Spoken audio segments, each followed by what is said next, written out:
IPhone है, Apple iPhone, उसने अपने डिज़ाइन का कॉपीराइट बनेगा करोड़पति। उसमें एक कंसेप्ट चलता था घर बैठे जीतो। Property is an intellectual work which is produced by the intellect of human brain. और literary works, artistic works, innovation, discovery, सब चीज़ों के लिए आपको ट्रेडमार्क दिया जाता है।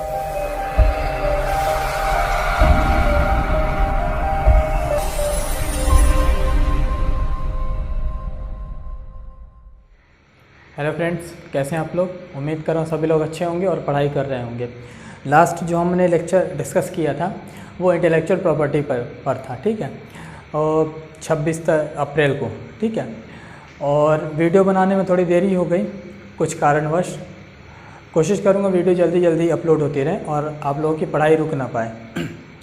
पढ़ाई करते रहिएगा।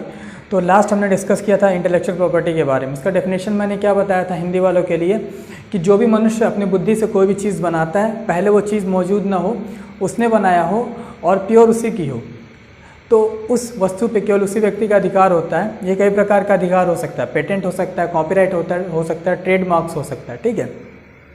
और कोई अन्य व्यक्ति, कोई अदर पर्सन विदाउट उस ओनर के परमिशन के उस वस्तु का इस्तेमाल नहीं कर सकता, ठीक है। अगर इंग्लिश वालों के लिए बताना चाहूँ कि तो intellectual property is an intellectual work which is produced by the intellect of human brain, like literary works, artistic works, innovation, discoveries etcetera. It gives a person certain exclusive right to distinct type of creative design, meaning that nobody else can copy or reuse that creation without the owner's permission. क्या समझ में आया? मतलब कोई व्यक्ति जो अपने मस्तिष्क से कोई चीज़ बनाता है, उस वस्तु पे केवल उसी व्यक्ति का अधिकार होता है और कोई अन्य व्यक्ति बिना उसके परमिशन के उस वस्तु का इस्तेमाल नहीं कर सकता, और अगर करता है तो क्राइम माना जाएगा। इतना हम देख लिए थे, ठीक है, ओवरव्यू के बारे में। आज हम देखेंगे इससे जुड़े केसेस मतलब किसी ने इसका वायलेशन किया होगा, किसी की इंटेलेक्चुअल प्रॉपर्टी चोरी की होगी, तो कैसे केसेस हो सकते हैं, ठीक है। तो ओवरव्यू मैंने आपको दे दिया, हम क्या पढ़ने वाले आज, उसका सेकंड पार्ट है। तो हम आज पढ़ने वाले, तो जो शुरुआत कर रहे हैं हम वो कर रहे हैं केसेस से। केसेस कैसे? केसेस आईपी के वायलेशन वाले केसेस, ठीक है, कि किसने क्या वायलेट किया। तो सबसे पहले समझिएगा केसेस क्या क्या थे। आपने एप्पल आईफोन के बारे में सुना होगा, कई लोग इस्तेमाल भी करते हैं, लेकिन सपना सभी का होता है कि हमारे पास होता है, ठीक है। तो जो आईफोन है, एप्पल आईफोन, पहला केस है ये। केस का नाम है Apple versus Samsung. Apple versus Samsung case कब का है? 2007 का, और फैसला कब आया इसका? 2011 में। केस समझिएगा। जो आईफोन है, एप्पल आईफोन, उसने अपने डिज़ाइन का कॉपीराइट कराया था, ठीक है। डिज़ाइन कैसा? जो भी लोग यूज़ करते होंगे या जो भी इस फ़ोन के बारे में जानते होंगे, तो उन्हें पता होगा इसका डिज़ाइन जो होता है कर्व होता है, इसका जो राउंडेड कॉर्नर होता है, इसका राउंडेड कॉर्नर होता है, मतलब एकदम स्क्वायर नहीं होता है। इसका जो डिज़ाइन होता है वो कैसा होता है? थोड़ा सा कर्व होता है, ऐसे करके, ठीक है। मतलब ये कर्व डिज़ाइन होता है। मोबाइल में आजकल सभी मोबाइलों में देखने को मिलता है, लेकिन सबसे पहले इसका पेटेंट कराया था एप्पल आईफोन ने। तो पहला इसका पेटेंट था उसका राउंडेड या कर्व डिज़ाइन का, और दूसरा इसका पेटेंट था स्क्रीन लेआउट का। स्क्रीन लेआउट का क्या था केस? तो एप्पल ने इन दोनों डिज़ाइन का पेटेंट करा लिया था, मतलब रजिस्ट्रेशन कराया था। एप्पल ने ही बनाया था खुद से, और उसी ने पेटेंट करा लिया कि ये हमारा अधिकार है, और कोई अगर इसका इस्तेमाल करना चाहेगा तो हमसे परमिशन लेनी पड़ेगी, या कोई नहीं कर सकता है। सैमसंग बेचारे ने क्या किया, इन राउंडेड कॉर्नर वाला जो कंसेप्ट था, जो डिज़ाइन था एप्पल आईफोन का, उसने कॉपी कर लिया। ये मैं अपने से नहीं बता रहा हूँ, ध्यान रखिएगा, मैंने केसेस पढ़े उसके आधार पर बता रहा हूँ, ठीक है। तो एप्पल का जो डिज़ाइन था उसे सैमसंग ने कॉपी कर लिया। ये केस चला गया कोर्ट में। 2007 में केस गया, और अंत में केस जो भी सुनवाई होते होते क्या हुआ, सैमसंग को ये केस हारना पड़ा।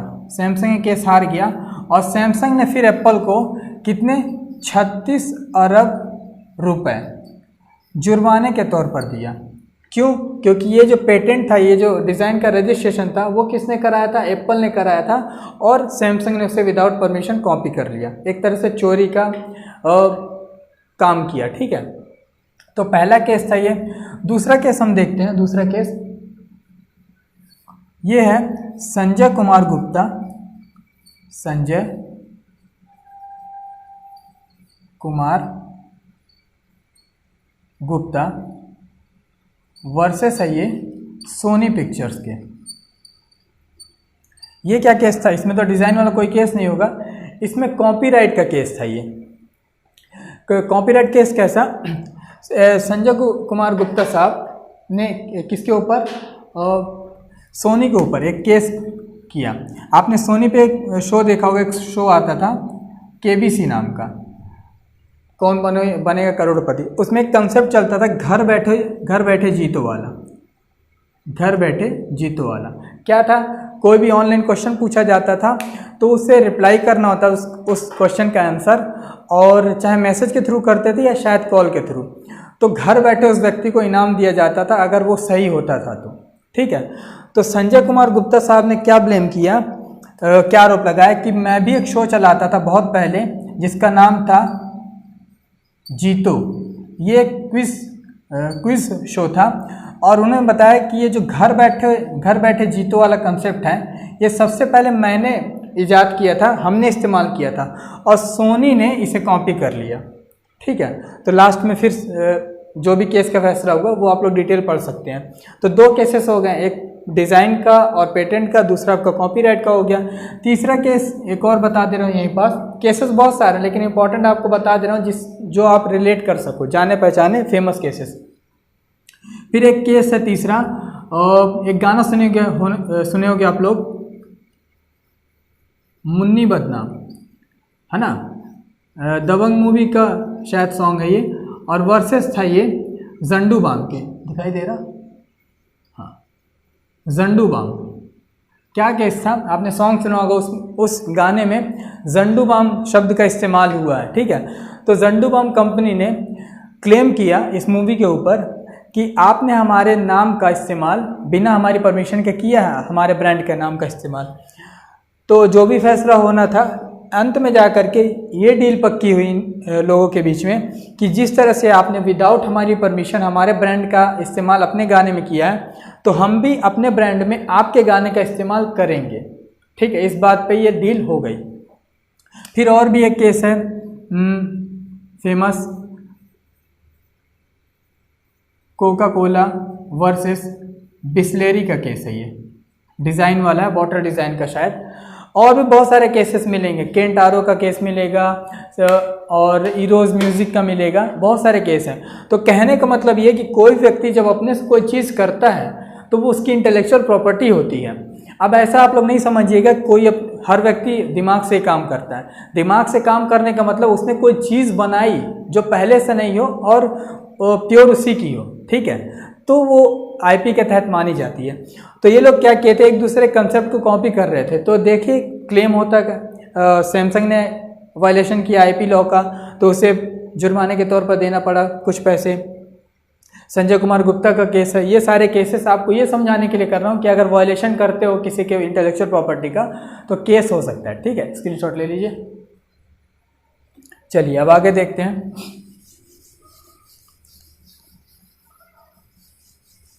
तो केसेस हो गए। अब हम देखते हैं intellectual property, type of intellectual property law. अगला है types of IP law. Hindi वालों के लिए बता दे रहा हूँ, जो बौद्धिक संपदा कानून के प्रकार। रिपीट सारी चीज़ें नहीं लिखूँ, हो सकता है कभी हिंदी में लिख दूँ, हो सकता है कभी इंग्लिश में लिख दूँ, लेकिन बोलूँगा दोनों चीज़ों में, इंग्लिश में ही बोलूँगा और हिंदी में ही बोलूँगा। तो सुन करके भी नोट्स बनाते रहिएगा। तो टाइप्स ऑफ आईपी लॉ, बौद्धिक संपदा कानून के प्रकार। तो कितने प्रकार होते हैं? तो याद रखिए 2 प्रकार होते हैं। पहला होता है आपका इंडस्ट्रियल प्रॉपर्टी लॉ और दूसरा होता है कॉपीराइट लॉ। ये क्या होते हैं? ये सारी चीज़ फैक्चुअल हैं, ज़्यादा समझने वाली चीज़ें नहीं है, बस एक बार ओवरव्यू करिएगा पूरे वीडियो का, 1-2 बार रिपीट करके देखिएगा, चीज़ें याद हो जाएंगी, ठीक है। तो टाइप्स ऑफ आईपी लॉ 2 प्रकार का होता है। पहला होता है आपका इंडस्ट्रियल प्रॉपर्टी लॉ और दूसरा होता है आपका copyright law. Copyright law, industrial property law और कॉपीराइट लॉ, इसमें आपका क्या आएगा, इसमें आएगा आपका इसमें आएगा आपका पेटेंट, इसमें आएगा आपका ट्रेडमार्क। अभी सारी चीज़ें हम देखेंगे क्या क्या शब्द होते हैं, इसीलिए स्पीडली मैं आगे बढ़ रहा हूँ मेन टॉपिक पे आने के लिए। ट्रेडमार्क और इंडस्ट्रियल डिज़ाइन और एक इसमें आता है ट्रेड सीक्रेट्स। कॉपीराइट में आपका आता है म्यूजिकल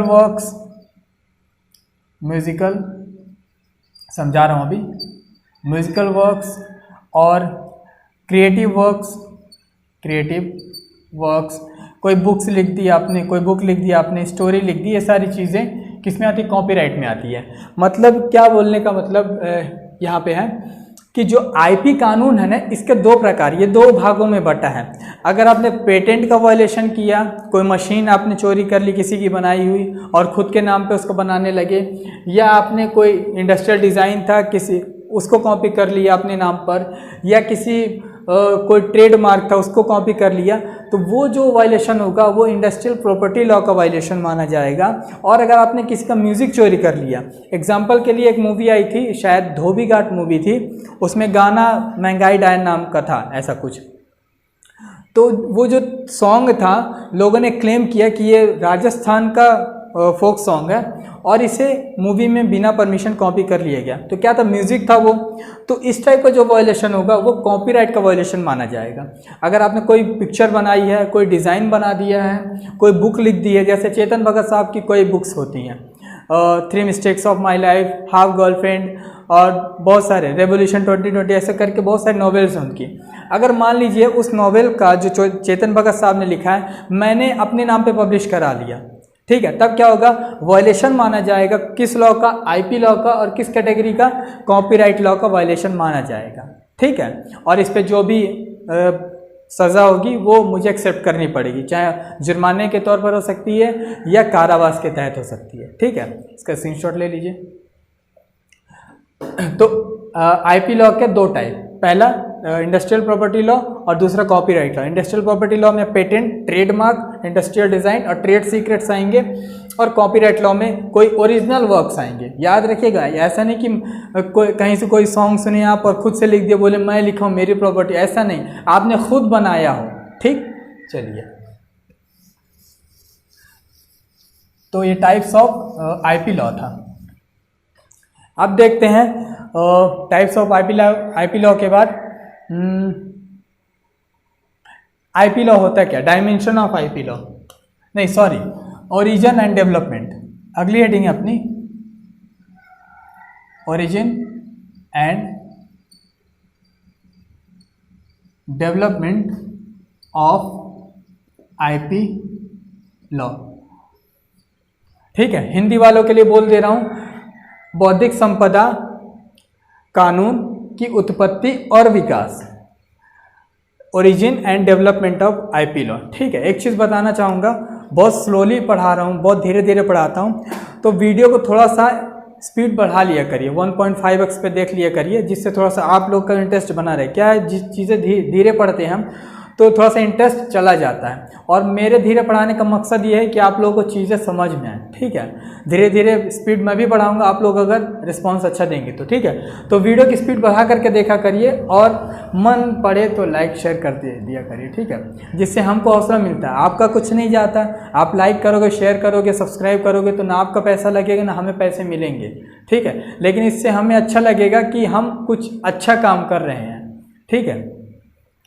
तो कंटेंट अच्छे चाहिए, थोड़ा सा मेहनत आप लोग भी करिए, ठीक है।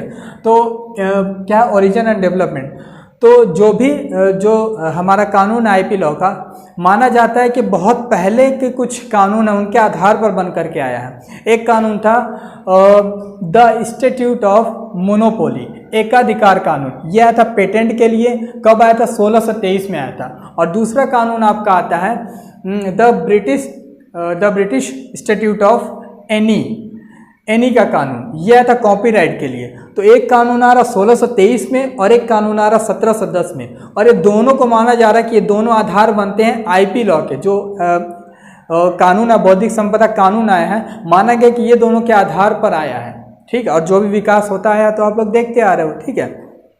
तो यहाँ पास लिख दे रहा हूँ, पहला था द इंस्टीट्यूट ऑफ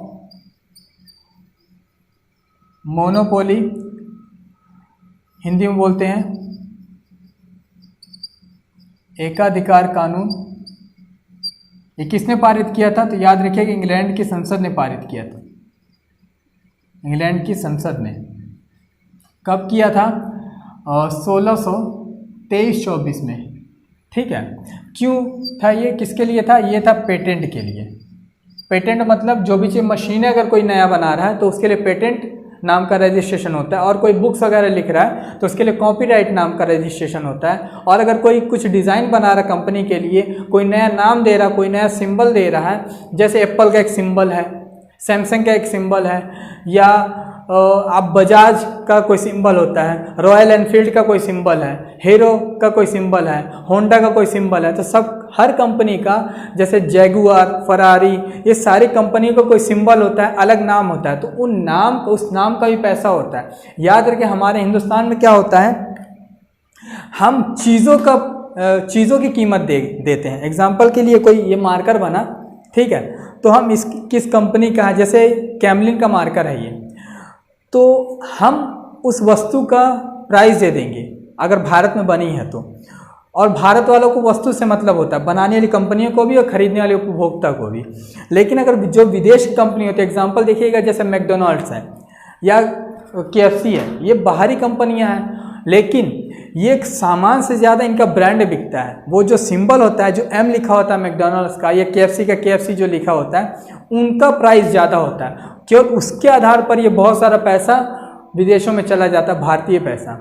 तो वो जो होलोग्राम होता है या मोनो होता है, ये जो लोगो होता है, या प्रतीक, सिंबल, नाम, सिग्नेचर, जो भी कुछ होता है, ये कंपनी का एक ट्रेडमार्क माना जाता है, ठीक है।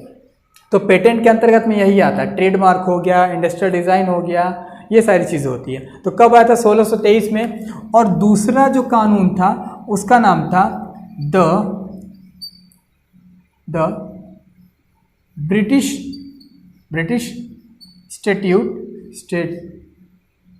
स्टैट्यूट ऑफ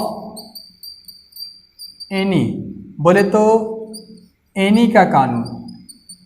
ये क्यों आया था? ये आया था कॉपीराइट के लिए। कॉपीराइट के लिए कब आया था? 1710 में। कॉपीराइट के लिए मतलब ये कानून बना था कि अगर कोई व्यक्ति किसी का म्यूज़िक चोरी करता है, किसी का बुक कॉपी कर मारता है, या किसी के स्टोरी को चोरी कर लेता है, तो उसके लिए 1710 वाला कानून लगेगा, क्राइम वाला। और अगर कोई किसी की मशीन वगैरह चोरी कर रहा है, किसी का लोगो चोरी कर दे रहा है, किसी के नाम को चोरी कर ले रहा है, तो उसके लिए 1623 वाला कानून लगेगा, जो एकाधिकार कानून, मोनोपोली का एक्ट था।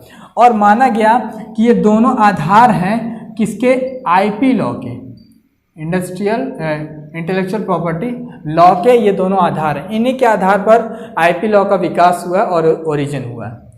होप समझ में आ रहा होगा। स्क्रीनशॉट ले लीजिए, आगे देखते हैं। चलिए, इतना समझ में आया होगा आप लोगों को। अब जो हमारा कोर पॉइंट था, जिसके लिए पूरी मेहनत कर रहे थे कि पेटेंट क्या है, ट्रेडमार्क क्या है, कॉपीराइट क्या है, इस पे आते हैं हम लोग। तो डायरेक्ट आ जाते हैं टॉपिक पे बिना कुछ बकवास किए। तो क्या था, हेडिंग क्या रहेगी आप लोग की? डायमेंशन, या इसी को बोल सकते हैं टाइप्स ऑफ आईपीस, बौद्धिक संपदा के प्रकार। हिंदी वालों के लिए हिंदी में बता दे रहा हूँ, बौद्धिक संपदा के प्रकार, ठीक है, इस हेडिंग का हिंदी है बौद्धिक संपदा के प्रकार। तो बौद्धिक संपदा कई प्रकार की होती है, सारी चीज़ें यहीं पास लिख रहा हूँ और यहीं पास समझा दूंगा। तो सबसे पहले समझिए क्या होता है बौद्धिक संपदा। समझ में आ गई है, जो मानव मस्तिष्क से बनाई जाएंगी। अब मानव मस्तिष्क क्या कर सकता है, मशीन भी बना सकता है, गाने भी बना सकता है, पेंटिंग भी कर सकता है, कोई नया चित्र भी बना सकता है, फिर पिक्चर भी बना सकता है, कोई नई शायरी लिख सकता है, कविता लिख सकता है, कोई नई बुक लिख सकता है, कोई नया डिज़ाइन लोगो बना सकता है, कुछ ना कुछ नया कर सकता है। तो सबकी एक एक कैटेगरी रखी गई है। तो अगर कोई व्यक्ति मान लो मशीन बनाता है, कोई टेक्निकल थियरी दे देता है, कोई टेक्निकल सोल्यूशन दे देता है, तब क्या माना जाएगा, वो पेटेंट के तहत आएगा। ठीक है, किसके तहत आएगा, अगर मैंने मान लीजिए ये मशीन बनाई कि बिना, जैसे मैंने गाड़ी बना दी, कोई 4 व्हीलर की कोई कार बना दी बिना ड्राइवर के चलने वाली, इससे पहले एक कार नहीं थी और मैंने बना दी, तो किसके तहत आएगा, ये कॉपीराइट में नहीं आएगा, ये इंडस्ट्रियल डिज़ाइन में नहीं आएगा, ये आपका ट्रेडमार्क में नहीं आएगा, किस में आएगा, पेटेंट में आएगा। ठीक, कोई मशीन बना देना, कोई टेक्निकल चीज़ बना देना, कोई टेक्निकल थियरी दे देना, ये पेटेंट के तहत आता है। ठीक है, तो ये जो आईपी के प्रकार हैं यही पेटेंट है, एक आईपी का प्रकार, दूसरा प्रकार है कॉपीराइट, तीसरा प्रकार है ट्रेडमार्क। तो सबसे पहले पेटेंट समझते हैं। पेटेंट दिया जाता है इन्वेंटर को, मतलब आविष्कारक को, कि क्यों दिया जाता है, इन्वेंशन के लिए दिया जाता है। अब कितने दिनों के लिए दिया जाता है, तो जैसे मैंने मशीन बनाई तो ये मेरा पेटेंट हो गया। अब कितने दिनों के लिए पेटेंट दिया जाएगा, तो पेटेंट दिया जाएगा 20 सालों के लिए। ठीक है, 20 सालों तक ये जो मशीन है मेरे नाम से रहेगी, कोई और व्यक्ति इसका इस्तेमाल नहीं कर सकता है बिना मेरी परमिशन की, और अगर करता है तो क्राइम माना जाएगा, कोर्ट मुझे उसका मुआवजा दिलवाएगा या उस व्यक्ति को जेल हो सकती है। ठीक, तो पेटेंट 20 सालों के लिए दिया जाता है, और ये जो 20 साल का टाइम पीरियड है ना, उस 20 साल के बाद पेटेंट रिन्यू नहीं होगा। आपने सोचा कि मशीन का कुछ और थोड़ा बहुत चेंजेस कर दो, 20 साल बाद फिर दोबारा 20 साल के लिए पेटेंट मिल जाए। पेटेंट का मतलब क्या होता है, वो चीज़ आपके नाम पर रजिस्टर्ड है, और अगर वो चीज़ कोई कॉपी करे तो उसका पैसा आपको देगा, मतलब आपकी बौद्धिक संपदा ओरिजिनल संपत्ति में कन्वर्ट हो रही है। आप अपनी बुद्धि से बनाई चीज़ को बेच सकते हो और उससे पैसा कमा सकते हो। ठीक है, जैसे चेतन भगत साहब की बौद्धिक संपदा, उनकी बुक है, नॉवेल्स है, उसको बेच करके वो पैसे कमा रहे हैं। या उसी जैसे हाफ गर्लफ्रेंड एक बुक थी, उनकी नॉवेल थी, उस पर मूवी बनी, विदाउट परमिशन बनाते हैं, मूवी वाले के ऊपर क्लेम लगता है, परमिशन लेकर के बनाया तो चेतन भगत साहब को फ़ायदा हुआ पैसे का और मूवी वालों को फ़ायदा हुआ। ठीक, उसी तरह से मैंने मशीन बनाई तो 20 साल के लिए मुझे रॉयल्टी भी मिल सकती है उसका, कि सरकार मुझे रॉयल्टी देते रहेगी, 20 साल तक कुछ पैसे देते रहेगी, और अगर कोई लेना चाहता है मुझे पैसे देने पड़ेंगे और फिर वो उस चीज़ का इस्तेमाल कर सकता है। ठीक है, तो ये जो 20 साल है ना, ये 20 साल कहलाता है प्रोटेक्टिव पीरियड। जो 20 सालों के लिए पेटेंट आपका था वो 20 साल आपका प्रोटेक्टिव पीरियड कहलाता है। और प्रोटेक्टिव पीरियड का मतलब क्या, उस वस्तु का इस्तेमाल 20 सालों तक कोई और नहीं कर सकता। प्रोटेक्टिव पीरियड मतलब संरक्षणात्मक अवधि होती है, मतलब रक्षा करने वाला टाइम पीरियड होता है। इस दौरान हर मतलब जो सरकार है उस पेटेंट की रक्षा करेगी। 20 सालों के बाद ये जो प्रोटेक्टिव पीरियड था इसका नाम चेंज हो जाता है और क्या कहलाता है, of patent. The patent become of patent. क्या समझ में आया? अब 20 साल बाद कोई व्यक्ति उस वस्तु का इस्तेमाल कर सकता है। Patent become of patent. कोई व्यक्ति उस वस्तु का इस्तेमाल कर सकता है, उसका रीयूज कर सकता है, उसे कॉपी कर सकता है, उसका पूरी तरह से कमर्शियल यूज कर सकता है। ठीक, उसके बाद आता है कॉपीराइट लॉ। कॉपीराइट लॉ क्या होता है, अगर आपने कोई बुक लिख दी, कोई शायरी लिख दी, कोई कविता लिख दी, कोई सॉन्ग लिख दिया, ये सारा कॉपीराइट के तहत आता है। और कॉपीराइट कितने दिनों के लिए होता है, ये 60 वर्ष के लिए होता है। 60 वर्षों के लिए होता है। 60 वर्ष तक उस पे कॉपीराइट का कोई भी इस्तेमाल नहीं कर सकता। 60 वर्षों बाद कोई भी करे उससे मतलब नहीं है। ठीक, और ये भी रिन्यू नहीं हो सकता। तो दो चीज़ें देखें, पेटेंट और कॉपीराइट। इसी तरह से होता है ट्रेडमार्क अगर कोई कंपनी बना दी तो उसका वायलेशन नहीं कर सकते। और उसके बाद आता है जीआई, जो इंपॉर्टेंट है। पहले इतनी चीज़ें मैं लिख दे रहा हूँ। तो सबसे पहला था आपका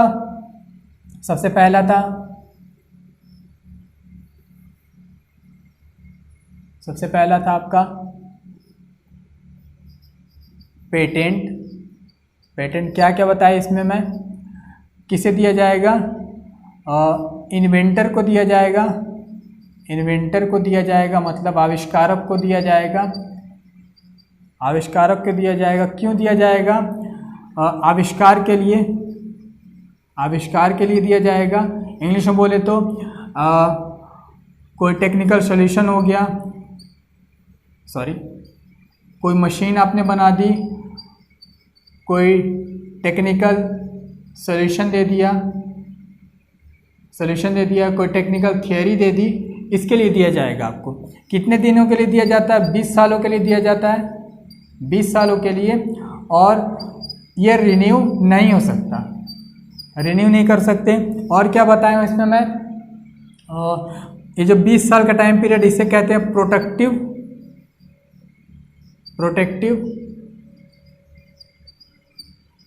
पीरियड। और आफ्टर 20 ईयर्स क्या होता है? ये पेटेंट बिकम्स ऑफ पेटेंट। अब ऑफ पेटेंट का मतलब क्या होता है?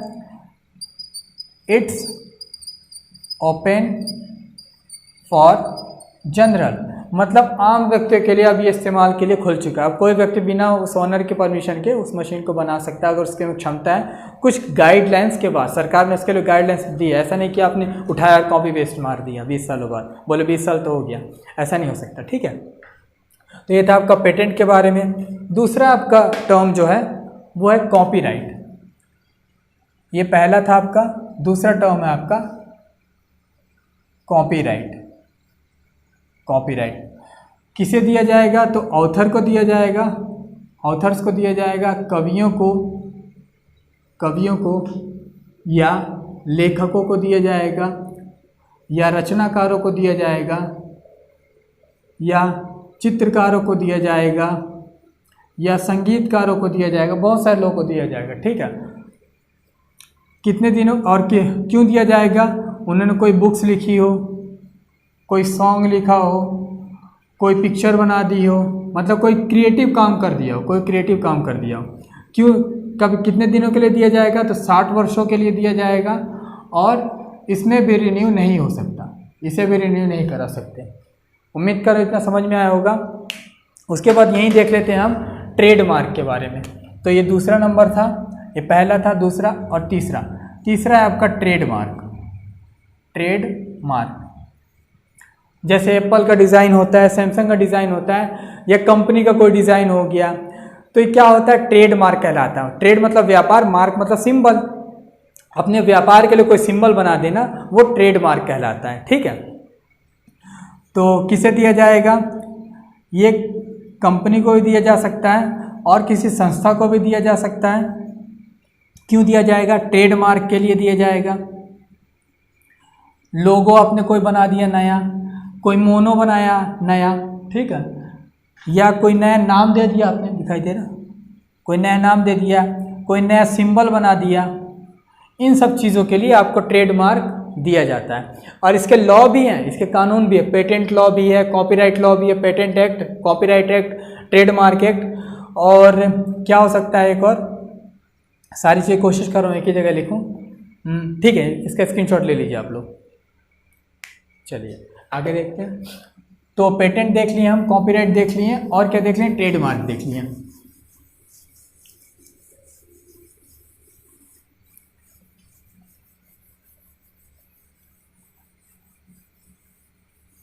ठीक,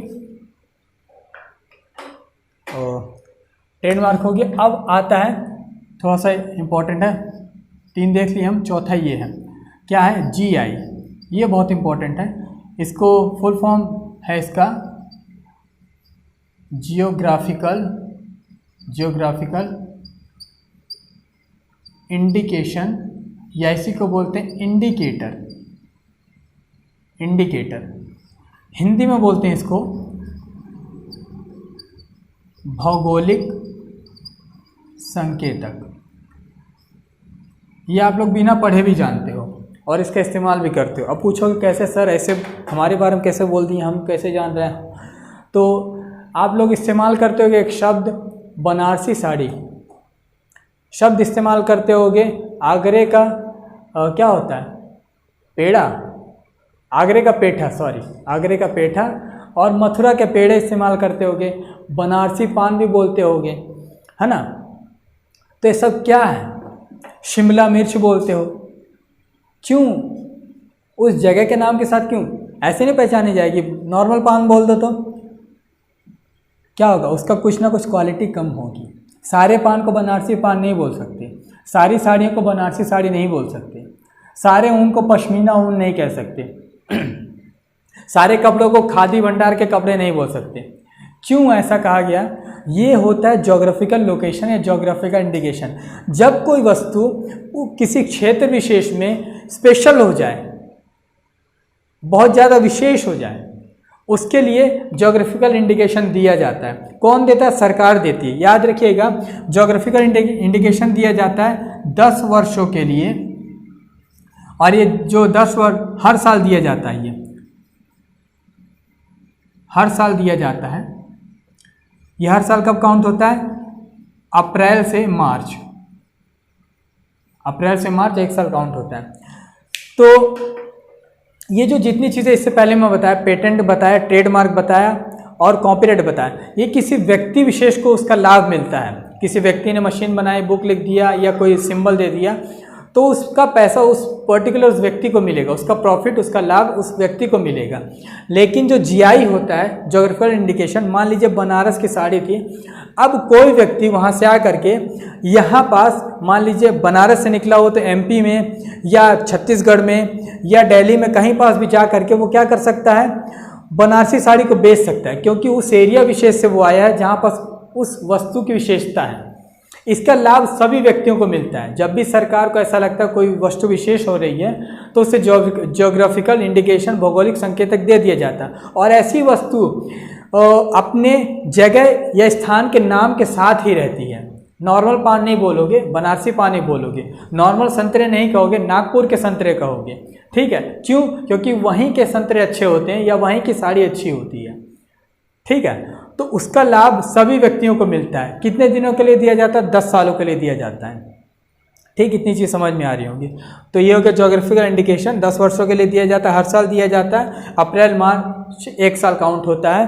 और इस साल आप लोग अगर एमपी से हो गए तो इसका करंट अफेयर पढ़े होंगे।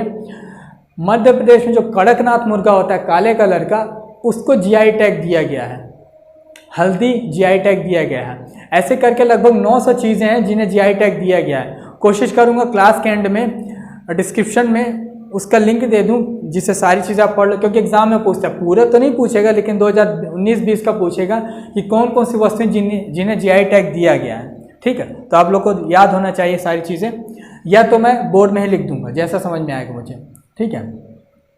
चलिए जल्दी से इसको कंप्लीट करते, वीडियो बहुत ज़्यादा हो रही है, ठीक है। तो 4 हो गए जीआई, 5वां दिखाई दे रहा, हाँ 5वां जो है इस आईपी का प्रकार वो है इंडस्ट्रियल डिज़ाइन।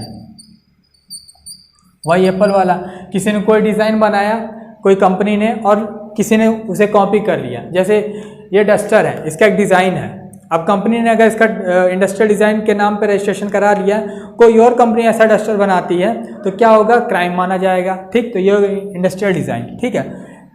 एक और है इसमें ट्रेड सीक्रेट, ये भी थोड़ा इंपॉर्टेंट है, ट्रेड सीक्रेट्स। आप लोग कोलगेट का इस्तेमाल करते हो टूथपेस्ट का, या कोका कोला भी पीते होगे, ये सभी में कुछ इंग्रेडिएंट आपको देखने को मिल जाएंगे कि किन किन चीज़ों से बना है, लेकिन कैसे बना है, उनका कॉम्बिनेशन किस किस मात्रा में है, कितनी कितनी क्वांटिटी में या कितने टेम्परेचर पे कैसे बना है, ये चीज़ें वो रिवील नहीं करते, इसे खोल करके नहीं बताते। क्यों नहीं बताते, क्योंकि ये चीज़ें, ये बातें उस कंपनी का ट्रेड सीक्रेट है। और अगर ट्रेड सीक्रेट मतलब गोपनीय चीज़ें, गोपनीय बातें हैं, और अगर वो बता देंगे इस बात को तो क्या होगा, सभी लोग कोलगेट बनाने लगेंगे, है ना, सभी लोग कोका कोला बनाने लगेंगे। तो उसका अलग से जो फ्लेवर है कोलगेट का या कोका कोला का, जो अलग टेस्ट है, अलग डेंसिटी, ये सारी चीज़ें वो सभी लोग अपना लेंगे, तो इनका व्यापार कम हो जाएगा, लोग इनकी भी चीज़ें कम खरीदेंगे। तो हर कंपनी का कोई ट्रेड सीक्रेट होता है, अगर बता दिया जाए तो वो कंपनी घाटे में जा सकती है। तो ट्रेड सीक्रेट भी आईपी लॉ के तहत आता है। उम्मीद कर रहा हूँ समझ में आ गया होगा। आधे घंटे से ज़्यादा की वीडियो हो गई। अगला एक और पार्ट बनाना पड़ेगा इसके लिए, ठीक है। तो क्योंकि आप ही लोग नहीं देखते बड़ी वीडियो, अगर कमेंट करोगे 1-1 घंटे की वीडियो आप देख सकते हो तो बहुत स्पीडली क्लासेस चलेंगी, 1-1 घंटे में बहुत सारी चीज़ें पढ़ाई जा सकती हैं, ठीक है। तो होप इतना पढ़ते रहिएगा प्लीज़। अगला जो टॉपिक आएगा हम देखेंगे भारत में आईपी लॉ के लिए क्या क्या चीज़, कौन कौन से कानून हैं और पॉलिसीज़ कौन कौन सी हैं, फिर इसकी संस्थाएं कौन कौन सी है, कैसे इससे रेगुलेट किया जाता है, सारी चीज़ें एक और वीडियो और उसे पढ़िएगा, ठीक है। प्लीज़ पसंद आ रही वीडियो तो लाइक शेयर सब्सक्राइब और कमेंट करिएगा, नहीं पसंद आ रही तो भी करिएगा, ठीक है। और धन्यवाद, खुश रहिए और अपनों का ख्याल रखिए। लॉकडाउन को फॉलो करिए, जो भी टाइमलाइंस और गाइडलाइंस है, और प्लीज़ पढ़ते रहिएगा। Take care, bye.